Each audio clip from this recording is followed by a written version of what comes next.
네, 오늘 본문에 보면은 이제 사도들을 통해서 하나님께서 여러 민간인, 일반 사람들에게 어떤 기적을 펼치고 계셨는가, 그리고 이로 인해서 시기하던 사람들이 이 사도들을 어떻게 했고, 또 이미 감옥에 가두었던 그렇게 이 사도들이 또 주의 사자를 통하여서 그냥 옥문이 닫혀 있는 그 채로 빠져나왔어요. 마치 시공간을 초월해서 문 닫힌 곳에 예수님께서 제자들에게 찾아오셨던 것처럼 멀쩡하게 문은 잠겨 있고 여전히 간수들도 지키고 있는데 그냥 빠져나오게 역사하셨던 거죠. 그리고 그들은 하나님 말씀하신 대로 계속해서 이 하나님의 말씀을 선포하고 가르치는 모습을 보여줍니다.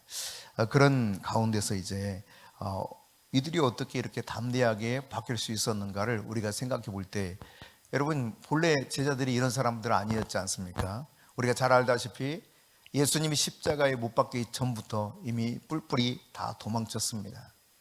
빌라도 법정에 심판을 받을 때에도, 신문을 받을 때에도 요한과 베드로 외에는 없었다고 보는 것이 타당할 것입니다. 십자가상 앞에서도 요한 외에는 없었단 말이죠. 그런데 이들이 그렇게 부활하신 예수를 만나고서도 우리가 지난번 살펴봤던 것처럼 부활하신 예수를 만나고서도 두려워서 아예 그냥 문을 폐쇄하고 유대인들을 두려워 숨어 있었던 이 제자들 아닙니까? 그런데 이들이 어떻게 이렇게 변했단 말입니까? 예수님께서 말씀하셨던 것처럼 약속하신 성령을 저들이 기다렸고, 그들이 10일 동안 그렇게 기도했을 때 마가의 다락방에 성령이 임하면서 이들은 완전히 다른 사람 변했던 것을 보여주죠. 그러니까 사도행전에 보면 성령을 깊이 체험하게 하는 그런 일들이 어떻게 일어나는가? 14절이죠. 더불어 마음을 같이하여 오로지 기도에 힘쓰더라. 그렇게 기도할 때. 그런가 하면 2장 38절에 보면은 이제 어떤 때 또다시 성령이 그들 가운데 임하게 되는가?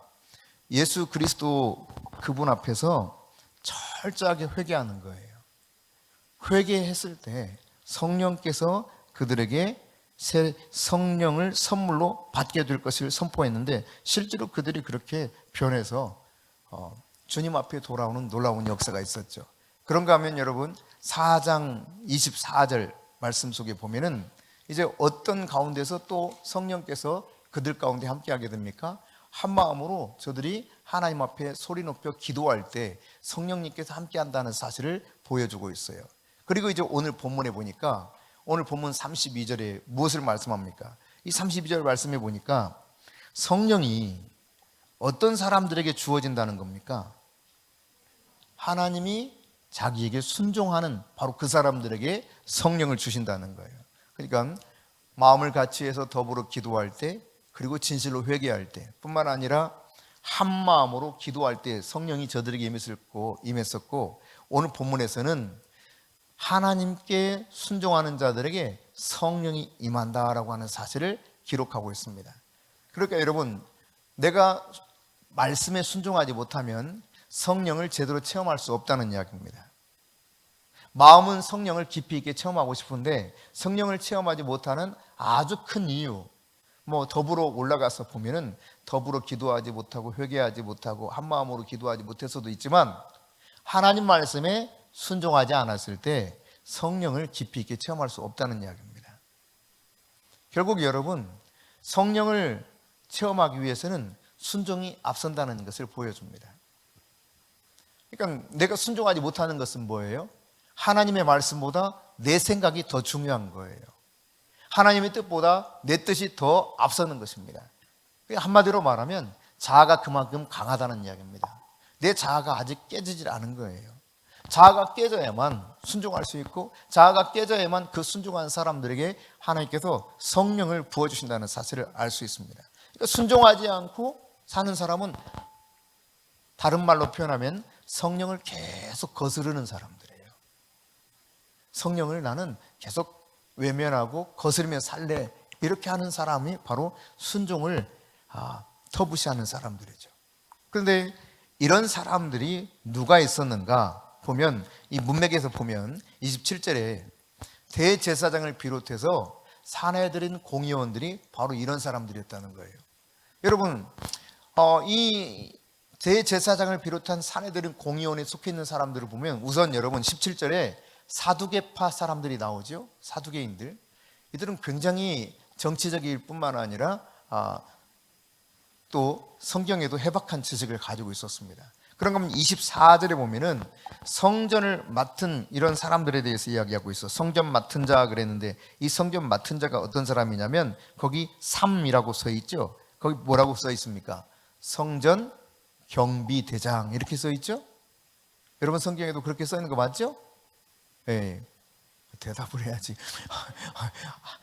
내 성경만 써 있는 거 아니죠? 네. 여러분 성경에도 그렇게 써 있잖아요. 그러니까 성전 맡은 자라고 하는 것은 성전 경비대장이에요. 성전을 지키는 사람들 가운데서도 대장이에요. 대장. 높은 사람이라는 이야기죠. 뿐만 아니라 여러분 이제 21절에 보면 이스라엘 족속 가운데서도 누구라고 말합니까? 원로들입니다. 원로들. 아주 영향력을 많이 끼치면서 연세가 지긋하게 들어서 경험을 다 해본 사람들. 그러니까 알 만큼 아는 사람들이에요. 그리고 21절 하반절에 또 보면은 어떤 사람들이 여기에 속한다는 것입니까? 대제사장과 그리고 사내들인 공의원들이라고 하는 사실을 알 수가 있어요. 더욱이 이제 대제사장과 친한 사람들이라고 하는 것을 볼 수 있죠. 가까이 있는 사람들이에요. 가까이 있는 사람들. 네, 여러분 생각해 보면 아니 이런 사람들이 왜 하나님께 순종하지 않았지? 그렇잖아요. 가장 하나님과 가까이 있는 사람들로 생각되는 그런 부류의 사람들 아니겠습니까? 그러니까 그 시대로 말하면 제사 드리는 일에 하나님께 제사 드리는 일에 굉장히 열심을 내었던 사람들이었을 겁니다. 틀림없이 율법대로 철저하게 7대 절기에 제사를 드리는 것은 물론이거니와 안식일을 철저하게 지키고 상번제를 드리면서 속죄제, 속건제, 화목제 다 드렸을 거예요. 번제와 화제로. 그런데 이들이 말이죠. 그렇게 열심히 하나님의 존전에서 무언가 하나님께 열심을 내고 있는데 문제는 뭐냐? 오늘 이 본문에 보니까 그들이 하나님께 순종하지 않고 도리어 거역하는 자들이라는 거예요. 그러니까 이런 모습들을 보게 됐을 때 여러분 32절 하반절에 보면 하나님이 자기에게 순종하는 사람들에게 성령을 주신다 그랬지 않았습니까? 그러니까 이들이 성령을 받지 못한 이유는 하나님께 순종하지 않으며 살아가고 있다는 것을 반증해 주고 있는 것입니다. 이걸 다른 말로 39절에서는 하나님을 대적하는 자라는 표현을 쓰고 있어요. 대적하는 자가 될까 하노라 그랬습니다. 하나님께 순종하지 않는 것은 하나님을 대적하는 것입니다. 여러분 사도행전 7장 51절에 보면 스데반에 관한 이야기가 나오는데 스데반이 이렇게 말하거든요. 항상 성령을 거스르는도다 그랬어요. 그러니까 이들은 성령을 늘 거스르며 살았다는 거예요. 다시 한번 51절 보면 같이 읽습니다. 목이 곧고 마음과 귀에 할례를 받지 못한 사람들아 너희도 너희 조상과 같이 항상 성령을 거스르는도다. 여기 항상 성령을 거스르는 사람들이 어떤 사람들이라는 겁니까? 목이 곧고 마음과 귀에 할례를 받지 못한 사람들이다 라고 이렇게 규정하고 있죠. 그러니까 여러분 목이 뻣뻣한 백성들이라는 이야기예요. 목이 뻣뻣하고 목이 굳었다는 것은 어떤 의미입니까? 그 사람이 그만큼 교만하다는 이야기입니다. 하나님을 의지하지 않고 자기 힘으로 살려는 거예요. 하나님의 의가 아니라 내 의를 앞세우는 것이죠. 로마서 9장에서 말씀하고 있는 것처럼 자기 의를 충실하게 쌓아가는 사람들이 하나님의 의를 기대지 못해요. 그러니까 하나님을 만족시키기 위해서 하나님의 의의 기준을 만족시키기 위해서 자기의 의를 자꾸 쌓아가면서 하나님께로 가까이 가려고 하는 이런 태도를 지녔던 바로 이들이 결국은 목이 곧고 마음과 귀에 할례를 받지 못했던 그런 부류의 사람들이라고 하는 것을 알 수가 있습니다. 여러분 출애굽기 32장 9절에도 보면 목이 뻣뻣한 백성들은 어떤 태도를 취하는가 볼 수 있습니다. 그들이 말이죠. 결국 교만해서 하나님 의지하지 않습니다. 그냥 자기 힘으로 뭔가 살아보려고 무단히 애를 쓰죠. 신명기 10장 16절에서도 마음에 할례를 행하고 그랬거든요. 너희는 마음의 할례를 행하고 목을 곧게 하지 말아라 라고 말씀합니다. 다시는 목을 곧게 하지 말라는 거예요. 그러니까 마음의 할례를 행하는 것과 목을 곧게 하는 것은 연결된 개념입니다. 마음의 할례를 행하지 않으면 목이 곧아져요. 마음의 할례를 행해야만 목이 부드러워집니다. 다시 말해 겸손해지는 것이죠. 여러분, 이처럼 마음의 할례를 받아야 된다 그랬는데 굳어진 마음이 부드러워져야 된다 이 말입니다. 점점 완악한 마음을 가질 수가 있어요. 열심을 내긴 내는데. 이런 부류의 사람들이 오늘 우리가 살펴본 본문 속에 보면 대제사장과 함께 어울리는 아주 고위급에 속하는 종교 지도자들이었죠, 주로. 그런 측면에서 생각해 보자면 오늘 이 시대의 교회로 생각해 보자면 목회자나 혹은 장로님, 권사님 혹은 아주 열심히 있는 이런 안수 집사님들 열심히 하는 이런 사람들이 도리어 목을 곧게 할 수 있는 부류에 속할 수 있다라고 하는 것을 우리가 염두에 둬야 될 것입니다. 마음의 할례를 받으라는 겁니다. 굳어졌던 것들을 다 기경시켜서 부드럽게 해야 된다는 거예요. 마음밭이 중요하거든요. 마음밭이.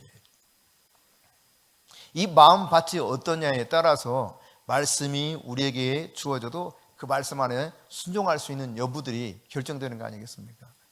내 마음밭이 아주 굳어져 있으면 아무리 말씀의 씨앗이 떨어져도요, 그냥 튕겨져 나가거나 그냥 가만히 있다가 새들이 와서 먹어버리거나 조금 약간 뭔가 물기가 있어서 난다 할지라도 돌짝밭 같은 심령을 가지고 있으면 환난이나 핍박이 왔을 때 돌아설 수 있는 그런 상황 속에 있다면 금세 말라버리게 되는 이런 상황들이 있을 수 있겠죠.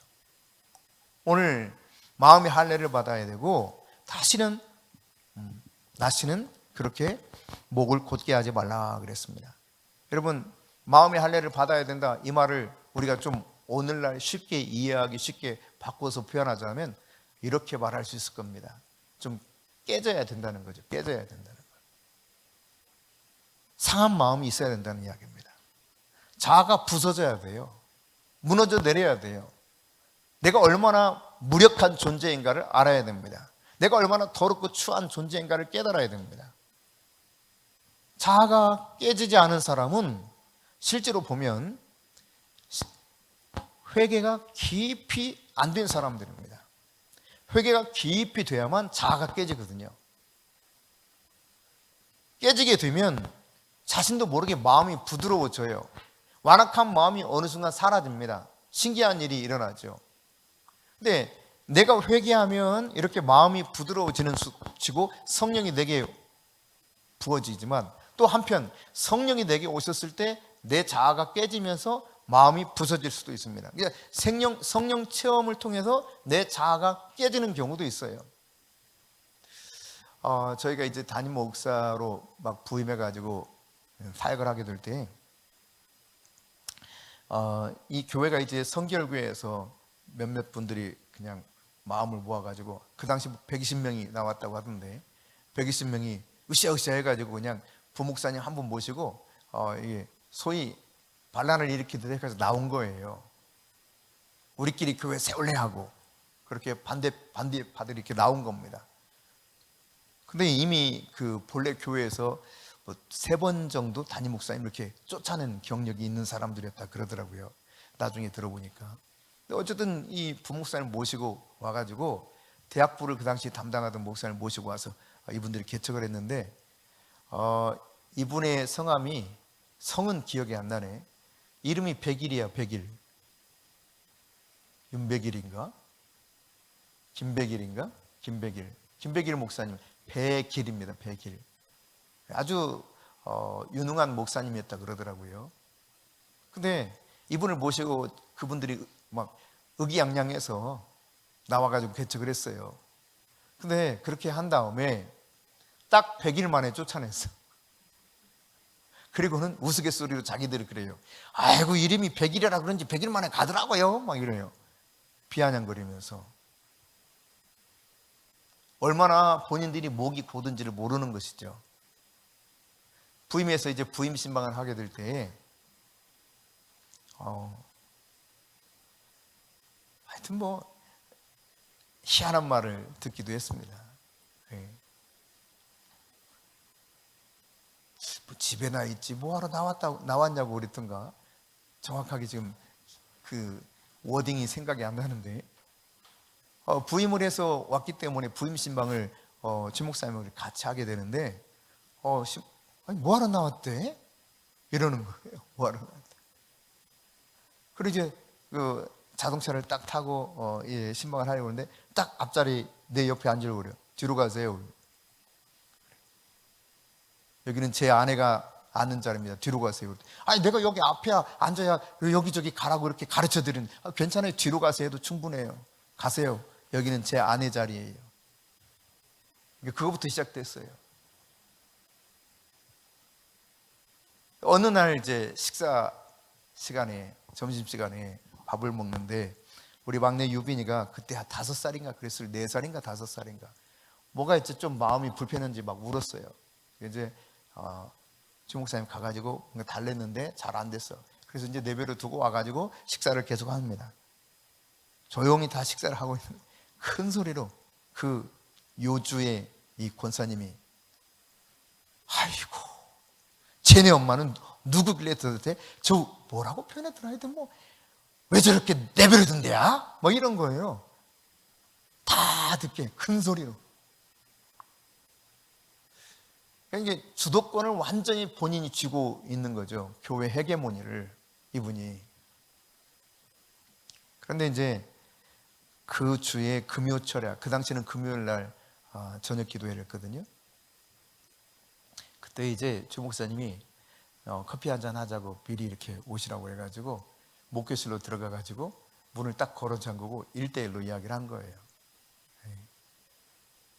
권사님의 양육 방식과 내 양육 방식은 좀 다르다. 그러니 내 양육 방식에 대해서 너무 그렇게 말씀하시는 것은 온당하지 못하다. 이런 이야기를 하고 이제 나온 거예요.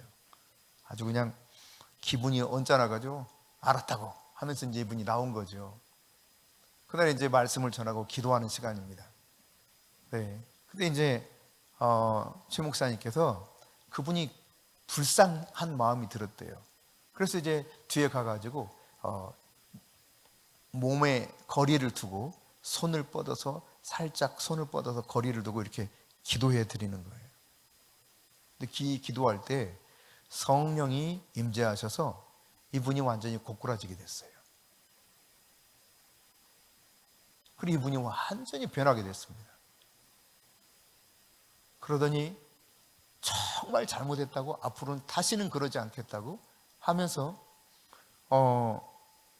정말 얼마나 깍듯이 모셨는지 몰라요. 그 당시 30대 후반이었습니다. 최 목사님 35?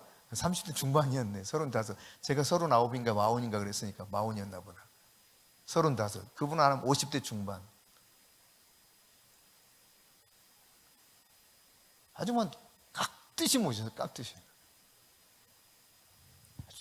정말 정성스럽게 예를 들어 목회실에 제가 있고 최 목사님이 있게 될 경우는 아예 따로 딱 과일도 따로 딱 해서 잘 준비해서 제 거하고 따로 딱 똑같이 동일하게 준비하고 드리고 그때부터 아주 깍듯이 순종적인 태도로 돌변하는 그런 모습을 보여준 적이 있거든요. 이전에는 모든 것을 자기가 다 했어야 돼요. 그 당시 이제 한 번은 어떤 일이 있었냐면 부흥해가지고 커튼을 다시 막 새로 하고 한 층을 더 하고 막 그럴 때 겁니다. 커튼 색깔을 고르는데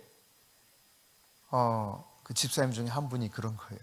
아유 어른한테 물어봐야 돼. 어른한테 다 소용없어. 어른한테 물어봐야 돼. 그래요. 그래서 내가 어른이 누구예요? 일부러 그랬거든요. 어른이 있잖아요. 어른. 그들에게는 그분이 다 어른으로 통한 거죠. 그 권사님이 결정해야 되는 거예요. 여기 어른은 없다. 가장 정확하게 가장 중요한 의사결정을 하는 리더는 나와 최 목사입니다. 그런 일이 있었어요. 그러다가 어쨌든 이제 그렇게 그런 일들이 앞서 있었기 때문에 그게 이제 의사결정을 하는 데 있어서도 문제가 없이 진행된 적이 있습니다. 이전에 어떻게 했을까요? 이분이 모든 것을 다 한 거죠. 모든 걸. 헤게모니를 꽉 쥐고 열심도 있었어요. 아주 똑소리 나게 일도 잘했습니다. 아들이 서울대를 나와가지고 아주 그냥 이 고개도 아주 아마 그때 당시에 서울대 나온 아들이 그분 하나밖에 없었을 거예요. 그 교회 구성원 중에서. 얼마나 아주 그냥 뭐 당당하고 열심히 있고 뭐든지 빠릇빠릇 잘하고 그랬는지 몰라요. 근데 성령을 경험하고 나서 이분이 마음이 부드러워지기 시작한 거예요. 마음이. 여러분, 그런 다음에 얼마나 많은 회개를 했겠습니까? 매일 눈물 흘리며 통곡하면서 회개했어요. 여러분, 우리가 아직 깨지지 않으면 깊이 회개가 나올 수가 없습니다. 성령께서 나를 깨트려 주실 때, 내가 깨질 때 이 깊은 회개가 나오기 시작하는 거예요. 하나님 앞에서 내 자아를 깨트리는 길이야말로 성령을 깊이 체험할 수 있는 길입니다. 여전히 내 생각이 너무 많아. 내가 원하는 것이 뭔가 돼야만 속이 후련해. 그것이 하나님 뜻인지 아닌지 별로 그렇게 중요하지 않아요. 본인은 중요하다고 생각하지만 실제는 그렇지 않아. 하나님 뜻보다 그 자기 생각이 더 중요한 거예요. 마음의 할례를 받지 않은 자아가 똘똘 그냥 또아리를 틀고 있죠. 이럴 경우에 성경에서 보니까 하나님을 대적하는 상태가 된다고 하는 사실을 가르쳐주고 있습니다. 그러니까 자기 중심적이죠. 뭐든지. 자아가 너무 앞서 있는 상태 속에서 살아가는 것이죠. 어떤 것이든지 이기적으로 할 가능성이 큰 그런 부류의 사람들입니다. 여러분, 자아가 깨져야 된다고 했을 때 어떤 모습들이 깨져야 되는가? 마음의 할례를 받지 않은 자아는 어떤 자아고 어떤 이 모습들이 내 안에서 깨져야 되는가? 여러분, 예수를 믿는다고 하는 것은 예수가 메시아가 되었다는 사실을 인정하고 받아들이는 것입니다. 그렇죠? 우리의 죄와 저주의 허물, 이 모든 문제를 다 해결하신 우리를 죄에서 구원해 줄 메시아라고 하는 사실을 믿는 거예요. 그러나 동시에 우리가 예수를 믿는다고 하는 것은 그분이 나의 주인이라는 사실을 인정하고 받아들이는 것입니다. 이것을 믿는 거예요. 십자가에서 대가를 지불하고 나의 죄값을 지불하고 나를 종되었던 마귀의 종되었던 나를 사서 자신의 것을 삼으셨기 때문에 이제 나의 주인이 나를 십자가에서 보혈의 대가를 지불하고 나를 구속해 주신 그분이 내 인생의 주인이다 라고 하는 이 사실을 인정하는 것이 진짜 그리스도인인 겁니다. 그러니까 예수를 믿는다고 하는 것은 내 자아가 무너지고 그리스도의 자아가 내 안에 형성되는 것이요, 그동안 내가 주인이었다면 이제는 예수님이 내 인생의 주인으로 바뀌는 이 삶이 진짜 예수 믿는 거예요. 그래서 예수 믿는다라고 하는 것은 주인 바꾸기다 이렇게 표현할 수 있습니다. 내가 더 이상 내 인생의 주인이 아닙니다. 그러므로 여러분, 자아가 깨져야 된다고 했을 때 내가 주인 되어 살아왔던 삶이 깨져야 된다는 이야기입니다. 내가 주인 되었던 이 자아가 무너져야 돼요. 이것이 무너지지 않는 한 열심을 내어도 그 열심이 더 많은 죄를 쌓을 수 있다는 사실을 깨달아야 됩니다. 그래서 여러분, 바리새인을 향해서 성경도 잘 알아요. 율법도 정말 열심히 지켰어요. 왜 예수님께서 그들을 향해서 독사의 자식이라고 막 합니까? 바리새인과 대제사장과 서기관들을 향해서 이와 같이 외쳤거든요. 성경을 가르치는 선생들입니다. 율법에 철저했던 사람들입니다. 하나님을 얼마나 정말 정성을 다 쏟았던 사람들인지 모릅니다. 문제는 내 자아가 너무 강해. 내 자아가. 이 말은 내가 주인인 거예요. 그래, 내가 할게, 그거 할게. 근데 내가 주인이야. 그리스도인이라고 하는 것은 그리스도가 내 인생의 주인이 되는 것입니다. 나에게는 권리가 없는 거예요. 다시 말해서 이 권리를 다 포기해야 돼요. 이 권리 포기가 되지 않으면 내 자아가 아직 깨지지 않은 겁니다. 물론 이게 오락가락 할 수는 있겠죠. 그러나 분명한 것은 이것이 확실히 깨지는 경험이 있어야 돼요.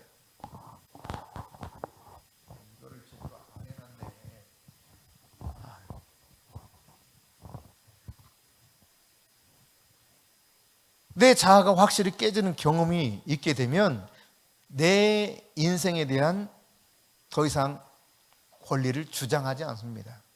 나의 주인이 그분이라는 사실을 받아들이게 돼요. 이게 그리스도인이에요.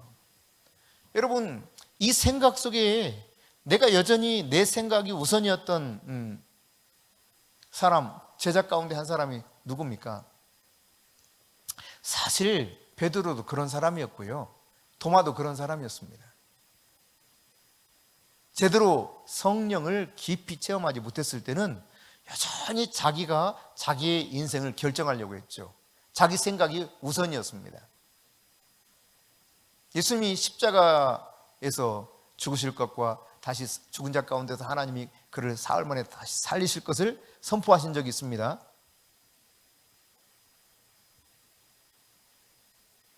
그때가 처음 언제였냐면 베드로가 신앙 고백했을 때예요.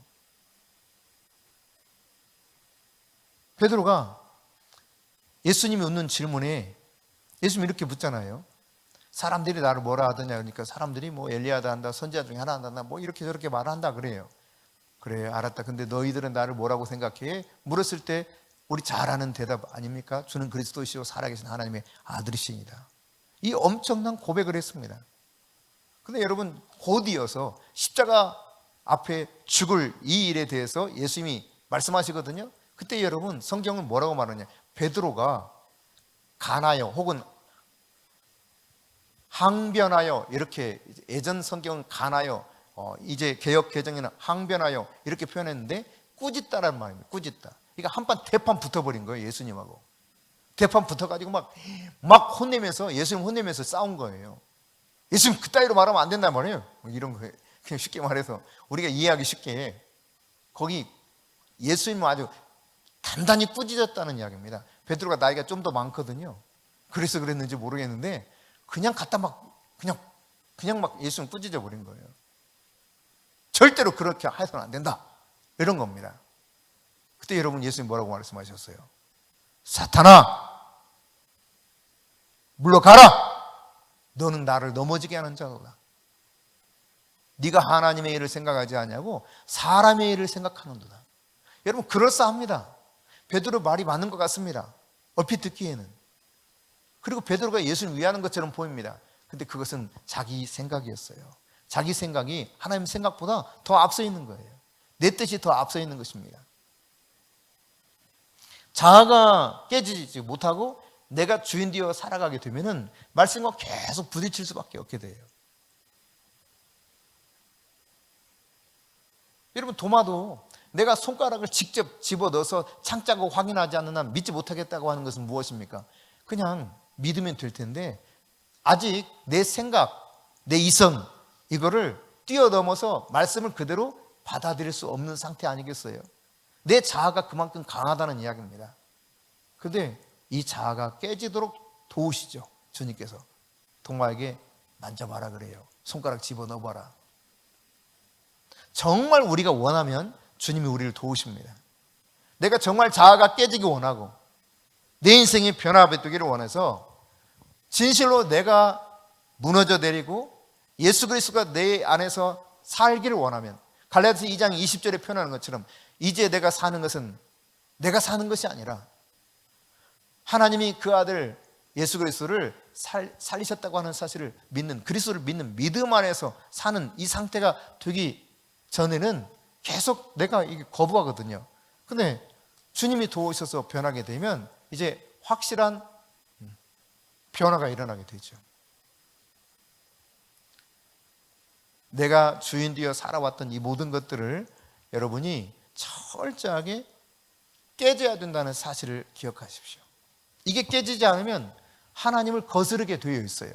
하나님을 거스르는 가운데 성령이 나에게 깊이 임할 수가 없게 되어 있습니다. 그런가 하면 여러분, 예수님보다 더 중요한 것을 추구하는 내 자아가 여전히 남아있다면 이게 깨져야 돼요. 어떤 사람에게는 그것이 재산이 될 수가 있습니다. 어떤 사람에게는 가족이 될 수가 있습니다. 어떤 사람에게는 또 스펙이 될 수도 있겠죠. 어떤 사람에게는 안정적인 생활이 될 수도 있겠죠. 어떤 사람에게는 자기가 고수하는 취미가 될 수도 있을 것입니다. 자아를 실현하는 것이 될 수도 있을 것입니다. 어찌됐든 예수님보다 더 존귀하게 생각하는 것, 귀하게 생각하는 그것, 이 자아가 깨져야 돼요. 이게 무너져야 됩니다. 그래야 내가 하나님 말씀을 제대로 순종할 수 있게 되고 성령을 내가 깊이 경험할 수 있게 된다는 이야기예요. 한편 여러분, 이 자아가 나 자신이 하나님과 친밀하게 교제가 없는 내 자아가 여전히 있다면 이게 깨져야 돼요. 매일매일 하나님과 동행하면서 그분과 친밀한 관계 속에 살아가는 그리스도의 자아로 바뀌게 될 때 바로 성령께서 제한 없이 우리 안에서 일하는 이러한 은혜를 우리가 누릴 수 있게 될 것입니다. 우리의 자아가 깨질 수 있기를 원합니다. 아멘. 우리 모두의 자아가 깨지기를 주님도 원하십니다. 자아가 깨져야만 성령이 나를 인도하시고 그 인도하시는 대로 내가 따라갈 수 있게 돼요. 성령이 인도하실 때 성령을 깊이 체험할 수 있게 되는 것입니다. 앞서 성령이 인도하시고 해도 내 자아가 아주 그냥 펄떡펄떡 살아있으면 계속 거부하게 돼 있어요. 내가 더 소중한데, 내 생각이 더 옳다고 여겨지는데요. 내 생각과 이율배반적인 것은 받아들이기 힘든데 어떻게 하겠어요? 내가 더 소중한 것과 바꿀 수가 없어요. 주 예수보다도 더 귀한 것은 없네. 우리 찬송 많이 부르죠. 이 세상 어떠한 것보다 더 귀하다라고 찬송을 부르는데 실상은 내 자아 안에서는 그게 안 돼. 그게 안 되고 계속해서 내가 귀하게 여기는 것이 너무 많아. 주님과 친밀하기보다는 다른 것과 더 가까워요. 그러다 보니 성령의 인도를 제대로 받지 못하고 성령의 깊은 체험을 하지 못하게 된다는 이야기입니다. 여러분, 자아를 무너뜨리고 자아가 깨지기 원한다면 우리 중심 안에서 마음으로 깊이 있게 회개해야 됩니다. 또한 성령께서 나에게 개입해 주셔서 내가 회개하도록 하나님 앞에 도움을 구하세요. 사실 깨닫지 못해서 회개하지 못할 때도 많거든요. 성령이 도우셔만 깨달아져서 그게 회개가 진실로 되게 될 때가 많습니다. 저도 그런 경험들을 많이 했거든요. 저 괜찮은 사람인 줄 알았어요. 제가 32년 전 처음으로 해외에 나갔었던 곳이 인도라고 말씀드렸죠. 인도 첸나이입니다. 그곳으로부터 시작해서 동남아 6개월 한 달 동안 다니면서 30일 동안 쭉 선교 실습을 하면서 다녔어요. 23명의 팀원들이 있었습니다. 그 중에서 제가 젠틀맨이었어요. 젠틀맨 투표를 했는데 제가 1등 했어요. 1등. 괜찮았다는 이야기죠. 23명 중에 제가 젠틀맨이었다니까요. 그 23명 중에 뭐 그래서 그랬는지 저는 이제 이 인도의 선교사님에게 심어서 그랬다고 보는데 아마 그런저런 것들이 다 종합적으로 판단되었다고 생각이 듭니다. 그래서 그 23명 가운데 저에게 전액장학금이 돌아왔어요. 그 중에 한 사람을 줄 수 있는 권한이 그 인솔했던 그 당시 교수님에게 온 거예요. 이 교수님이 조금도 망설이지 않고 제 이름을 딱 기록해서 그냥 딱 그 홍콩의 기업 가게에 준 겁니다. 졸업할 때까지 전액장학금. 좀 괜찮았다는 이야기죠. 젠틀맨이었다니까. 근데 내가 그래서 나 좀 괜찮다. 이전에도 내가 괜찮다고 생각했지만 사람들도 나를 괜찮다고 인정해 주는구나. 이렇게 생각했어요. 그런데 성령님을 알아가기 시작하니까 내가 얼마나 형편없는 존재인가를 깨닫기 시작한 거예요. 내가 이렇게 형편없는 존재구나. 내 자아가, 내 속에 있는 어둠이 이렇게도 많이 있구나. 이걸 깨닫기 시작한 거예요. 여러분, 이것이 깨달아지면 깨달아지는 만큼 내가 하나님께 온전하게 더 순종할 수 있게 돼요. 성령의 인도를 받을 수 있게 돼요. 성령을 깊이 체험하게 되는 것입니다. 마음은 내가 성령을 깊이 체험하기 원하는데 내 자아가 계속 살아서 꿈틀꿈틀하고 하나님 말씀을 순종하지 못하게 되어서 목이 곧고 마음의 할례를 받지 못하면 도무지 그분이 어떤 말씀을 하셔도 제대로 따라가기가 어렵습니다.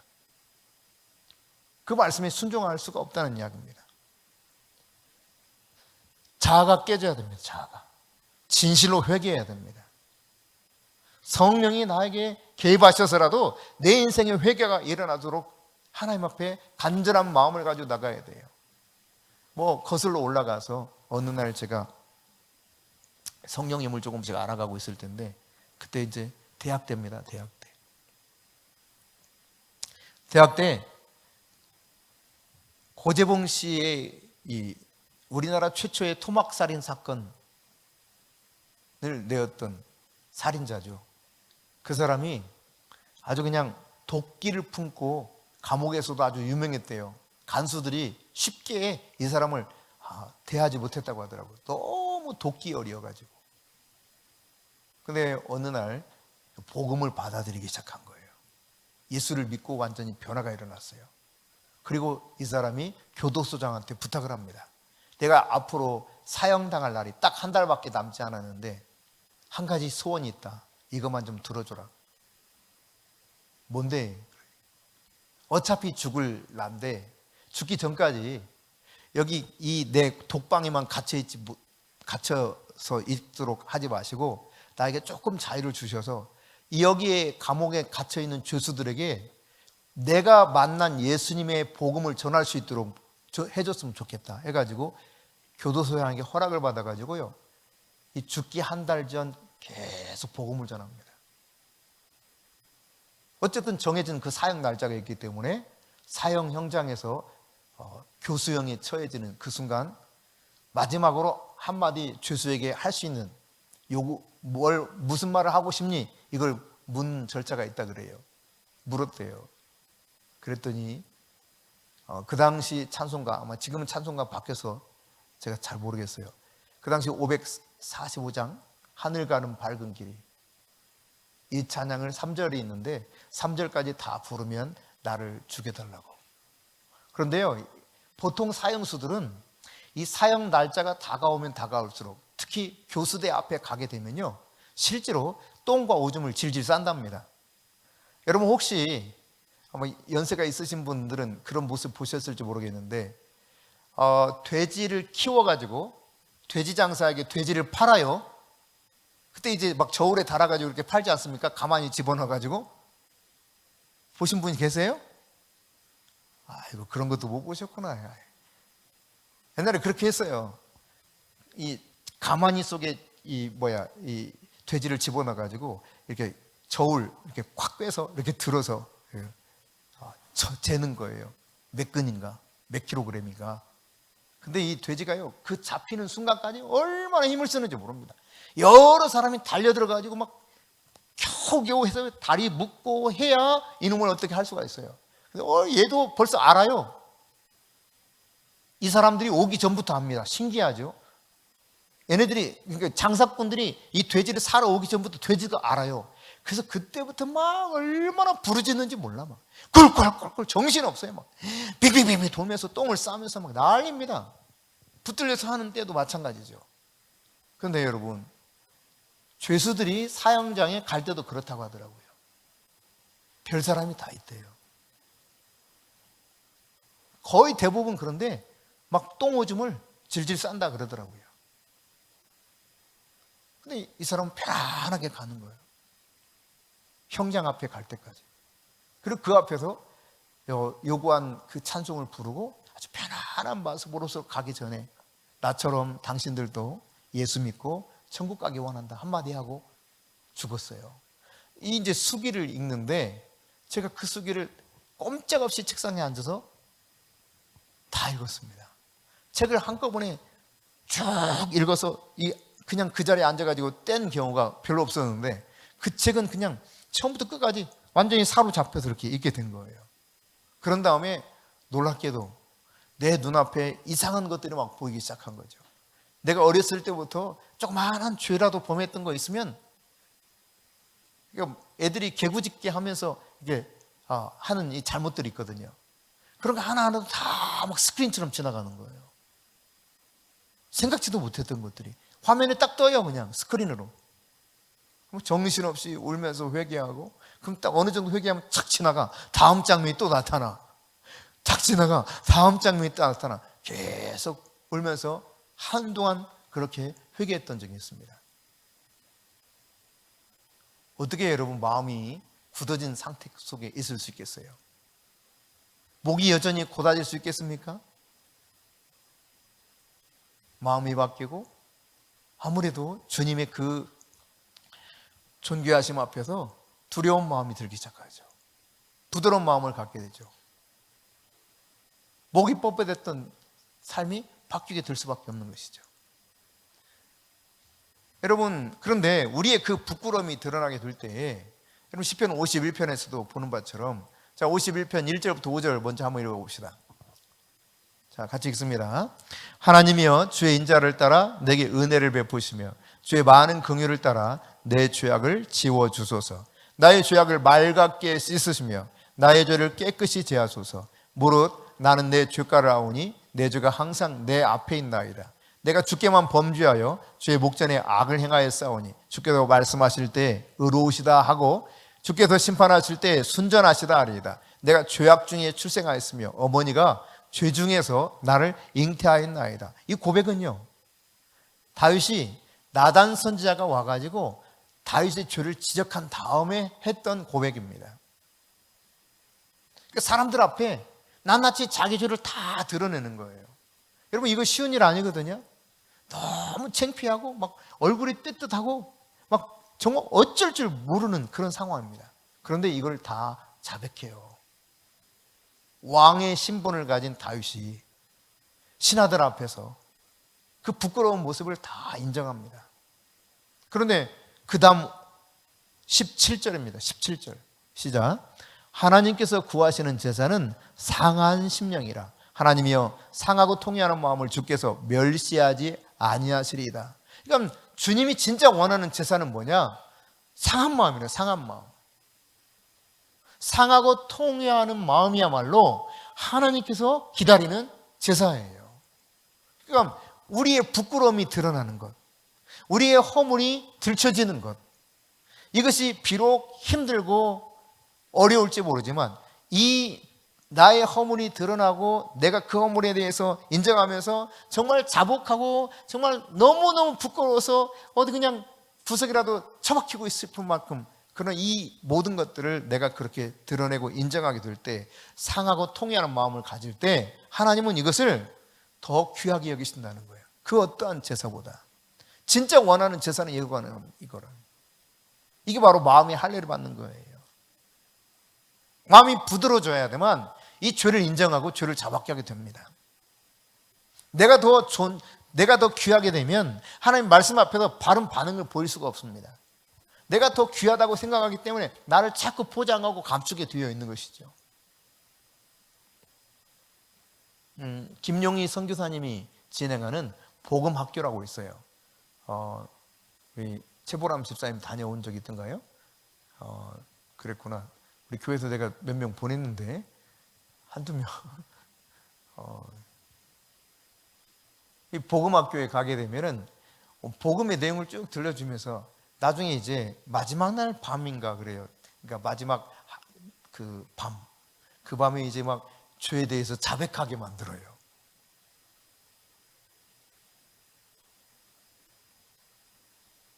죄를 다 적게 만들고 이걸 다 자백하게 만듭니다. 뜨뜻하지. 얼굴이 뜨끈뜨끈하죠. 막 달아오르죠.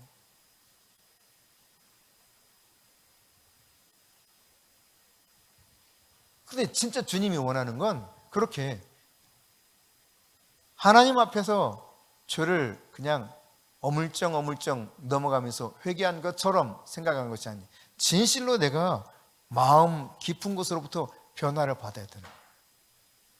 회개라고 하는 것은 메타노이아라고 하는 이 단어는 마음을 바꾸다는 뜻이거든요. 겉모습만 바꾸는 것이 아니라 마음 중심을 바꾸는 거예요. 그 마음 깊은 곳으로부터 완전한 변화를 가져와 회개하고 성령의 도움을 받아서 진정으로 회개하게 되면 다윗처럼 부끄럽지만 담대하게 고백할 수 있습니다. 그리고 더 이상 그것이 부끄러움이 되지 않습니다. 오히려 후를 털어버리게 되는 거예요. 이 꺼풀을 벗지 못했을 때 얼마나 사람들이 가리면서 이중적으로 살 수밖에 없는지를 모릅니다. 그러니까 거짓이 또 다른 거짓을 낳게 되어 있습니다. 주님이 구하는 제사는 소나 양, 비둘기 그 제물들이 아니었습니다. 진짜 주님이 원하는 제사는 상한 심령이에요. 상한 심령. 오늘 우리의 자아가 완전히 깨어져서 성령의 인도를 받으며 성령의 깊은 그 은혜를 누리는 가운데 성령 충만한 삶을 사실 수 있기를 바랍니다. 오늘 분명한 것은 하나님께서 누구에게 성령을 주시느냐? 자기에게 순종하는 사람, 즉 자아가 깨져서 하나님 말씀이라면 기꺼이 그것을 예스 할 수 있는 사람, 그리스도에게는 예만 있다는 거예요. 아니오가 없다는 것입니다. 하나님 말씀 앞에 철저하게 순종할 수 있는 심령의 상태가 될 때에 우리의 자가 그렇게 깨어지는 것은 결국 내가 성령 충만함을 얻어서 성령을 깊이 경험하는 놀라운 사람으로 변하게 된다고 하는 사실을 보여주고 있습니다. 오늘 회개함과 죄사함을 주시려고 하나님께서 예수 그리스도를 죽은 자 가운데서 살리셔 높이 올리셔서 우리의 구주요, 우리의 임금, 왕으로 삼으신 것처럼 그것을 온전하게 인정하고 철저하게 나 자신이 낮아져서 진정 그분이야말로 내 인생의 주인이요 왕으로 모시고 살 수 있는 그 심령의 상태의 변화, 이것이 우리 안에 있기를 원합니다.